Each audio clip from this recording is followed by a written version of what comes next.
கிறிஸ்துவுக்குள் பிரியமான சகோதர சகோதரிகளே, உங்கள் யாவரையும் இயேசு கிறிஸ்துவின் இனிதான நாமத்தினாலே வாழ்த்தி வரவேற்கிறேன்.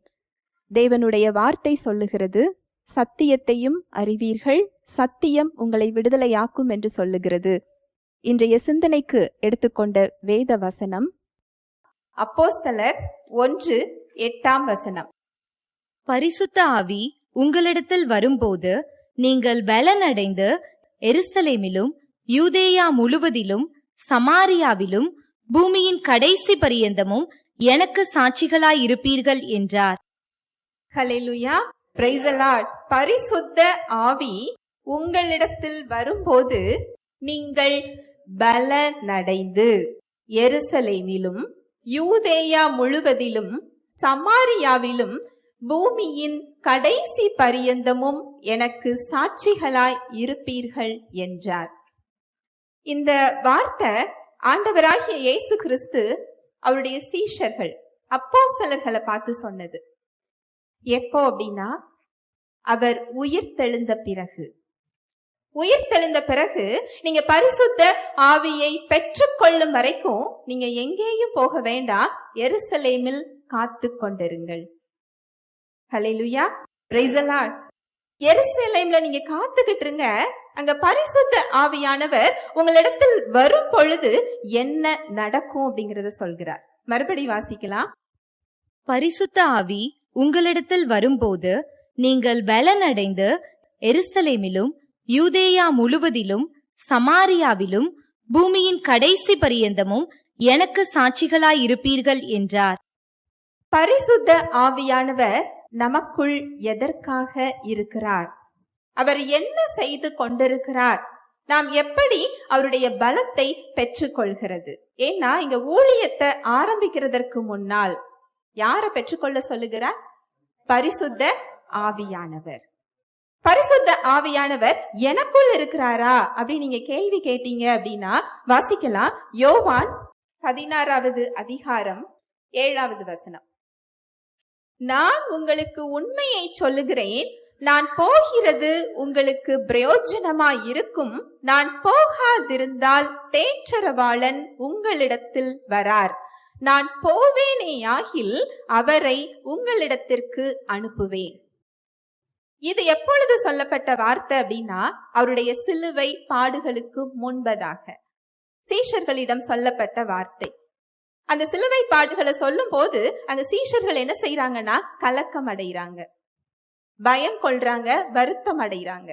அவர்களை பார்த்தவர் சொல்றாரு, நான் போறதுதான் உங்களுக்கு நன்மையை கொடுக்கும். நான் போய் ஒரு தேற்றரவாளனை உங்களுக்கு நான் என்ன செய்யறேன்?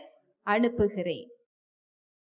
இந்த தேற்றரவாளன் எனக்குள்ள இருக்கிறாரா நீங்க கேள்வி கேட்டீங்க அப்படின்னா, இயேசு கிறிஸ்துவை இரட்சகராக ஏற்றுக்கொண்ட ஒவ்வொரு விசுவாசிக்குள்ளும் இருக்கிறார். ஹல்லேலூயா, பிரைஸ் தி லார்ட். 2 கொரிந்தியர் 5:17. இப்படி இருக்க ஒருவன் கிறிஸ்துவுக்குள் இருந்தால் புது சிருஷ்டியாயிருக்கிறான், பழையவைகள் ஒளிந்து போயின, எல்லாம் புதிதாயின. எப்பொழுது இயேசு கிறிஸ்துவை இரட்சகராக நாம ஏற்றுக்கொள்றோமோ நம்முடைய பழையவைகள் எல்லாம் ஒளிந்து போகுதான். எல்லாம் எப்படி ஆயிடுச்சா? புதிதாயின. இந்த புதிய ஆவியில எப்போ இயேசு கிறிஸ்துவை இரட்சகராக நீங்க ஏற்றுக்கொள்றீங்களோ உங்களுக்குள் யார் இருக்கிறா? பரிசுத்த ஆவியானவர். உங்களால் உணர்ந்தாலும் சரி, உணர முடியவில்லை என்றாலும் சரி, அவர் உங்களுக்குள் தான் என்ன செய்கிறார்? இருக்கிறார். அதனாலதான் அவருடைய வார்த்தை சொல்லுது, நான் உன்னை விட்டு விலகுவதும் இல்லை, உன்னை கைவிடுவதும் இல்லை. எனக்கு அந்த தகுதி இருக்குதா? நான் அந்த தகுதியை பெற்றிருக்கிறேனா? நான் பாவத்தில் இருக்கிறேனே, அவருடைய உறவில் இல்லையே, எனக்குள் அவர் இருக்கிறாரா அப்படி நீங்க கேட்டீங்க அப்படின்னா எபேசியர் 4:24. மெய்யான நீதியிலும் பரிசுத்தத்திலும் தேவனுடைய சாயலாக சிருஷ்டிக்கப்பட்ட புதிய மனுஷனை தரித்து கொள்ளுங்கள். இந்த புதிய சிருஷ்டின்னு பார்த்தோம் இல்லையா? இயேசு கிறிஸ்துவை இரட்சகராக ஏற்றுக்கொண்ட உடனே பழையவைகள் எல்லாம் ஒளிந்து போய் ஒரு புதிய ஆவியை பெற்றிருக்கிறோம் பார்த்தோம் இல்லையா? இந்த புதிய ஆவி எப்படி இருக்குதா? மெய்யான நீதியிலும் தேவ பரிசுத்தத்திலையும் இருக்குதான். ஹல்லேலூயா, பிரைஸ் தி லார்ட். இன்னொரு வசனம் பார்க்கலாம். கொலோசையர் 1:21. முன்னே அந்நியராயும் துர்க்கிரியைகளினால் மனதிலே சத்துருக்களாயும் இருந்த உங்களையும் பரிசுத்தராகவும், நல்லா பாருங்க, முன்னே அந்நியராயும் துர்க்கிரியைகளினால் மனதிலே மனதிலே நம்ம எப்படி இருந்தோமா? அவருக்கு சத்துருக்களா இருந்தோமா? செயல்கள்ல இல்ல, நல்லா கவனிங்க. எதுல சத்துருக்களா இருந்தோமா? மனதிலே. நான் இந்த செயலை செய்யலையே, நான் அந்த செயலை செய்யலையே, நான் நல்லவன் சொல்லி ஒருவர் என்ன செய்ய முடியாது, சொல்ல முடியாது. மனதிலே எப்படி இருந்தோமா? சத்துருக்களா இருந்தோமா? மறுபடி வாசிக்கலாம். முன்னே அந்நியராயும் துர்க்கிரியைகளினால் மனதிலே சத்துருக்களாயும் இருந்த உங்களையும் பரிசுத்தராகவும், நல்லா பாருங்க எப்படி மாற்றி இருக்கிறார் பாருங்க. பரிசுத்தராயும் குற்றம் அற்றவர்களாகவும் கண்டிக்கப்படாதவர்களாகவும் தமக்கு முன் நிறுத்தும்படியாக அவருடைய மாம்ச சரீரத்தில் அடைந்த மரணத்தினாலே இப்பொழுது ஒப்புரவாக்கினார். ஹல்லேலூயா, பிரைஸ் தி லார்ட். மனதிலே சத்துருவாயிருந்த நம்மை புதிய சிருஷ்டியாக மாற்றி பரிசுத்தராகவும் குற்றமற்றவராகவும் கண்டிக்கப்படாதவர்களாகவும் தமக்கு முன் நிறுத்தும்படிக்கு அவருடைய மாம்சத்தில் ஏற்பட்ட மரணத்தினாலே தேவனோடு ஒப்புரவாக்கினார். ஹல்லேலூயா, பிரைஸ் தி லார்ட். இது ஆவியில் நடைபெற்ற மாற்றம். இது உங்களால் உணர முடியாது. உங்களால உணர முடியலங்கிறதற்காக இது நடக்கவில்லை என்று அர்த்தம் இல்லை. அதற்கு ஆதாரம் அவருடைய வார்த்தை. இததான் 2 கொரிந்தியர் 5:17 சொல்லப்பட்டிருக்கு. மறுபடி வாசிக்கலாம். இப்படி இருக்க ஒருவன் கிறிஸ்துவுக்குள் இருந்தால், யாரு ஒருத்தங்க கிறிஸ்துவை ஏற்றிருக்கிறாங்களோ அவங்க யாருக்குள்ள இருக்கிறாங்களா? கிறிஸ்துவுக்குள் இருக்கிறாங்களா? அப்படி கிறிஸ்துவுக்குள்ள இருக்கும் போது நம்ம என்ன செய்யறோமா?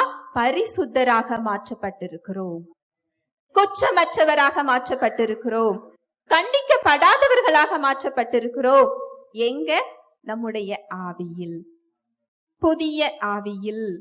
தேவன் இந்த ஆவியை பார்க்கிறாரா? இந்த இடத்துல, இந்த ஆவியில யார் வாசம் செய்கிறாரா? பரிசுத்த ஆவியானவர். ஹல்லேலூயா, பிரைஸ் தி லார்ட். இப்ப வாசிங்க, உங்களுக்கு புரியும். யோவான் 16:7.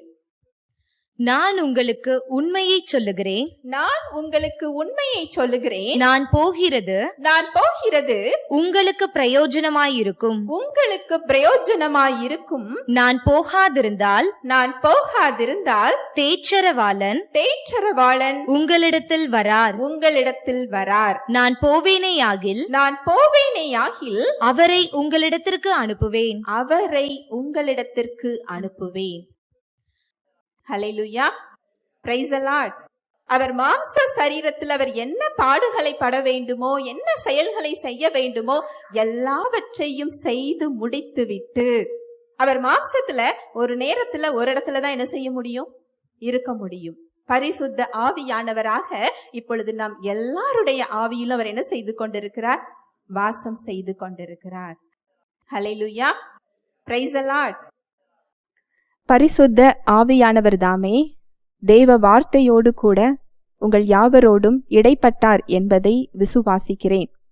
தேவ வார்த்தையில் சொல்லப்பட்ட சத்தியத்தின்படி சிந்திக்க, செயல்பட இன்று நாம் தீர்மானம் எடுப்போம். தேவனுடைய கிருபையும் சமாதானமும் உங்கள் அனைவரோடும் கூட என்றைக்கும் இருப்பதாக. ஆமேன்.